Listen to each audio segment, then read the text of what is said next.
The Florida Everglades have been ditched, drained, and squeezed. Easy, buddy. I get it every day. But we've got to control the water, make it do our bidding. Our natural inclination has been, to overrun and exert dominion over nature, drain the swamp for farmland, dig canals along the coast for our cities and towns. Half of the original Everglades is gone.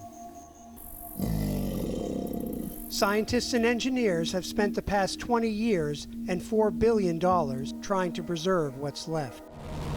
The biggest task, restoring the flow of water through the famed River of Grass. We feel that if we get the water right, the whole thing can be saved. Water once spilled south in a slow-moving sheet from Lake Okeechobee, the Everglades' liquid heart. Today, the lake is trapped behind the 30-foot-high, 143-mile-long Herbert Hoover Dike. Engineers have been forced to perform bypass surgery, like elevating this major highway, to send more fresh water south and hopefully push back against rising seas.